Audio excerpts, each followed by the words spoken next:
loss of Coach Clark, and our thoughts and prayers with his family and the UCF football family. And I know it's a really tough week for you guys. Just what's this week been like? You're trying to process an unimaginable loss, and you got to get ready for a big football game at the same time. Yeah, it's been a tough week. That part's a process. A team that's grieving, and I think Coach Frost does a really good job with our team in explaining to them that there's a lot more important things than the game of football. That's our families and faith, and that's kind of just the message throughout the team. So those are good things to fall back on when you're dealing with really, really tough stuff. And staff's obviously hurting. Listen, Coach Clark was as good as it gets as a football coach, but it's cliche when you hear this, but it's so true with him. Just an incredible person and human being, someone I looked up to, someone that mentored me in the last 8 months, a guy that I learned a lot from. Was kind of the glue guy for the staff. Larger than life personality. Just incredible human being, and we're gonna miss him. Steve, how has you've seen reaction from the players themselves? How have they been able to handle these kind of things, and what's been the message maybe to them to get through this tough time? Credit to Coach Frost again, coming back to talking about the same things. When you have purpose in your life and there's an understanding, you don't ride the emotional roller coaster, then we can compartmentalize to get our work done. And our team's done a really nice job of that. And because of how much we all care about Coach Clark, we're going to get the work done. And we're going to do what it takes to prepare to win on Saturdays. That's important. So that's what Coach Clark would have wanted us to do, is to move forward. But certainly the reality is our guys are hurting, our staff is hurting and grieving for our friend. Coach, what is it like with Coach Bear taking up the role? What's it like working with him through this process? Yeah, Coach Bear is such a pro. And here's a guy on our staff that has known him longer than anybody else and is close to him. Was as close to him as anybody else, and he comes in and because of how much he cares about the kids and how much he cares about Coach Clark, his family, and what he represents. I mean, he's just – I can't say enough great things about Coach Bear, his knowledge of football, what he's been able to do with these guys, and not just be a football coach but be a mentor through a really tough time. Coach, from your observations, how did Coach Clark connect with his players? And a lot of people love. Yeah, one is just how authentic he is. He's no different with the staff and how he is with the players when we're in meetings or when we're on the practice field. He's got a bite to him, which every good coach probably needs, in particular the offensive line. But he meets each individual person where they're at. He's just had a crazy ability to be able to relate to anyone. It doesn't matter where you're from.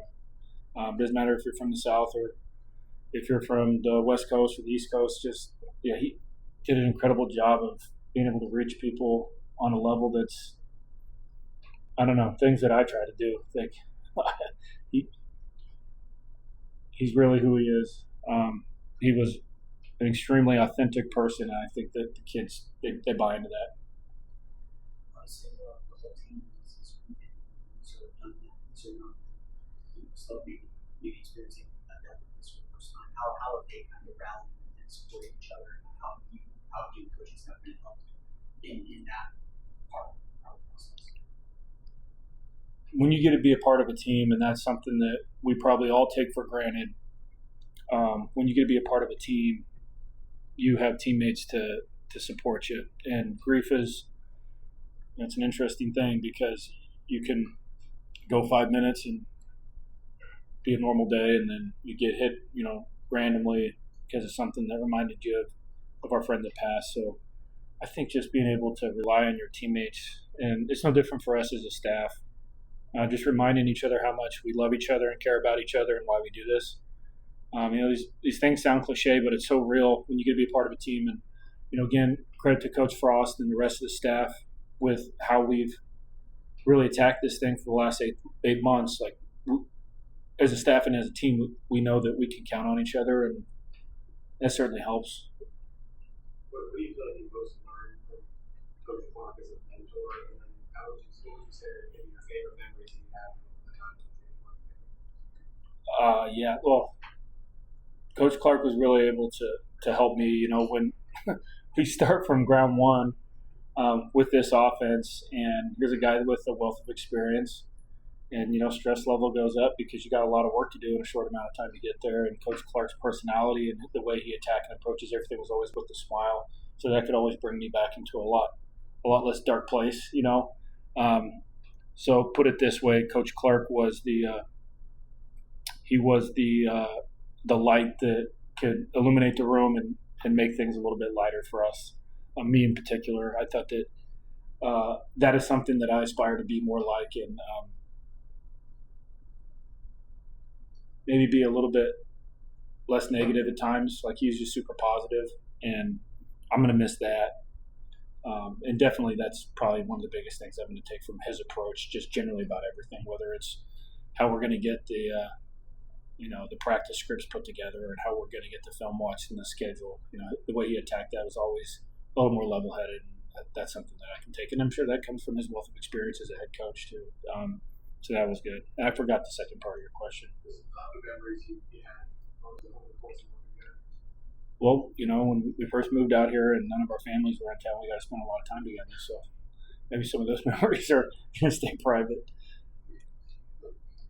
Coach, you have the divisional opener now coming up. What are you interested in seeing this team do now that they're going up against big club defense? Yeah, our guys are excited to play this game. Outside of everything and the grief that we're going through, our players are still excited to play this game. And I think, me personally, what I'm excited to see is our guys go out and execute in what's I'm assuming is going to be a relatively hostile environment. It's our first road game. It's our first league game on the road. So I think probably more than anything, I'm excited to see the guys step up to the challenge, which they've done a nice job of. Everything that we've thrown at them. Now, it's not been perfect, but I think our guys are prepared and ready. Now, we got a couple more days of work we need to get done, but I think we're excited as a whole and a collective group. And I'm speaking for the offense when I say this. Man, we're excited for the challenge that we're going to get from playing against a really good defense in a hostile environment.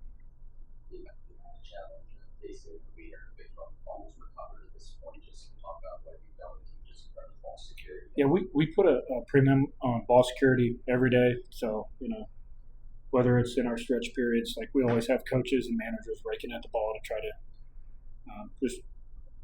that's our everyday stuff. So, not like we did anything like outside of the norm, but yeah, that's been a focus is ball security. That's every day. What's been your impressions of Jaden Jackson so far? What he was able to do last week? Yeah, I mean, Tay's been steadily getting better every day since he got here, and in particular, all things that we talked about a few weeks ago, where he really got the fire lit under his butt when he wasn't announced a starter for the first week, and he's been a pro, and really pleased with the execution of the offense. I think the thing that Tay's doing a really nice job of is we get in a situation where maybe the play wasn't as perfect as we hoped it might be, and the look we might have gave him on scout team, and here we are. We have to play off schedule a little bit. We have to make some subtle changes. And what he's done a good job of taking care of the football and maybe taking a play that would have been a negative or just a 0-yard gain and turn it into a 2-yard gain. 2nd and 8's a lot easier than 2nd and 10. I think that's one thing that we're proud of what he's been able to do. It's not always going to be the flashy plays, the big-time throws. It's just the simple play of, hey, we really don't have anything here, and we're going to live to play second down, or we're going to turn it into a 2-3-yard gain. Now, of course, some of those types of plays end up being explosive plays too.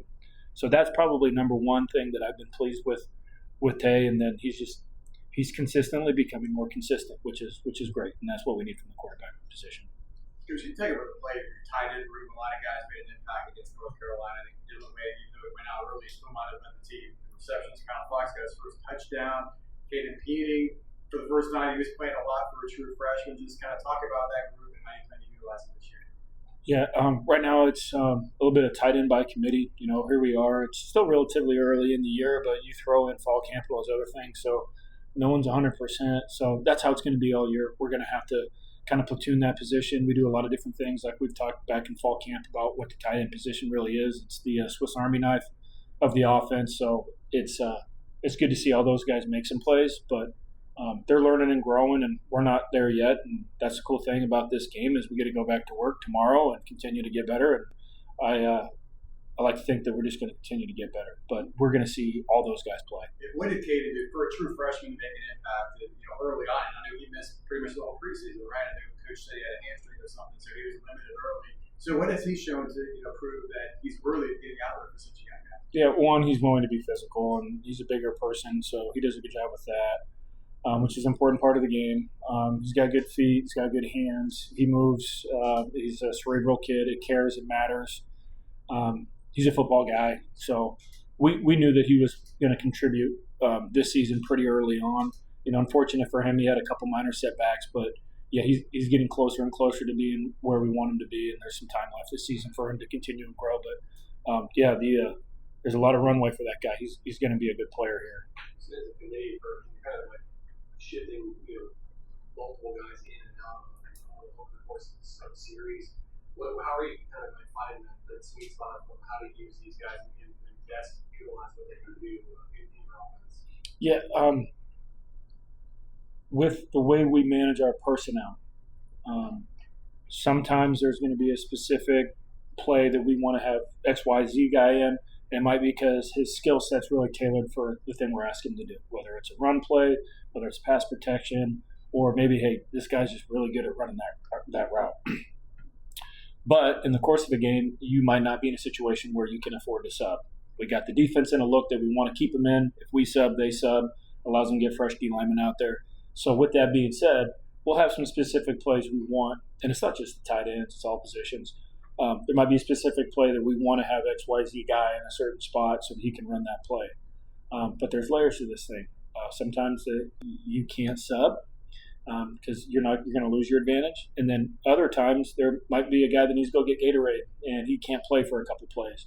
So all of our players need to know all the positions, and then you only have so many reps in practice.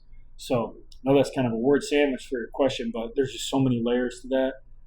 But obviously we want to put our players in a position to be successful, and sometimes it's going to be like Kylan on a route, or sometimes it might be D-Wade, or sometimes it might be Caden or Max. So it just kind of depends on the situation week by week. Going into a hostile road environment for the first time, is kind of how you prepare. It's possible really to prepare for what it's going to feel like, but just how much is that a focus this week and just making sure the offense is on the same page? Yeah, I mean, we'll work the environmental things, like the crowd noise and all that. Just, because I'm sure it's going to be loud on third down. It's going to be loud in the red zone. So those are just some of the situations we got to manage. But outside of that, it's no different than preparing for any game.